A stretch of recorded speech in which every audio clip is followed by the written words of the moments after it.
Trump says NFL players who kneel during the anthem twice should be banned for the season and urges $40 million Commissioner Roger Goodell to take a stand.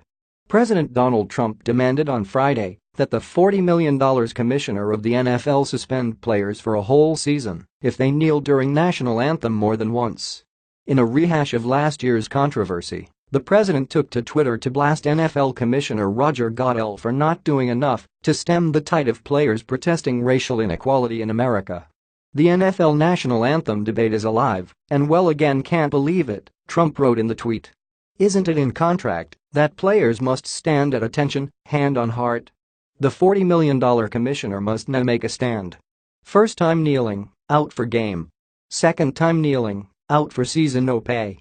Trump's fiery comments came just a day after the National Football League and the NFL Players Association agreed to put on hold the enforcement of new guidelines requiring players to stand during the pre-game rendition of the Star-Spangled Banner.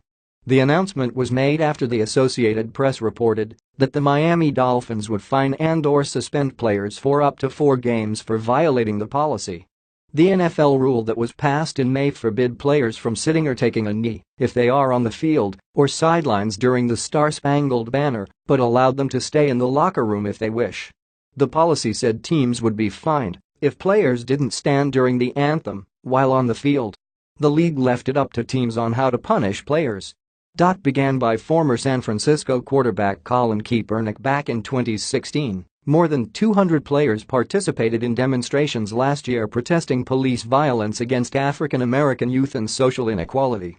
But Trump managed to frame the players as disrespecting the American flag and questioned their patriotism, going so far as to suggest that athletes who don't stand maybe shouldn't be in the country. Some players countered that their actions were being misconstrued and that they are seeking social change rather than protesting the anthem itself. None of the team policies had been made public until the AP obtained a copy of Miami's 9-page discipline document. It included a 1-sentence section on proper anthem conduct and was provided to the AP by a person familiar with the policy who insisted on anonymity because the document is not public. It classifies anthem protests under a large list of conduct detrimental to the club, all of which could lead to a paid or unpaid suspension, a fine, or both. The Dolphins said in a statement, the NFL required each team to submit their rules regarding the anthem before their players reported to training camp. We will address this issue once the season starts. All options are still open.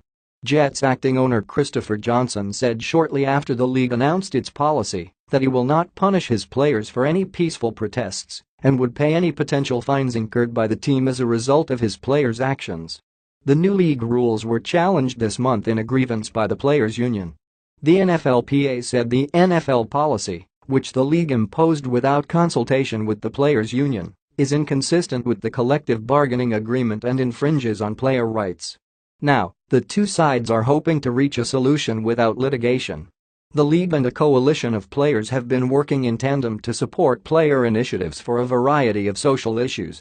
The NFL is committing $90 million over the next 7 years to social justice causes in a 3-segment plan that involves league players. Kaepernick didn't play at all last season and still hasn't been picked up by another team.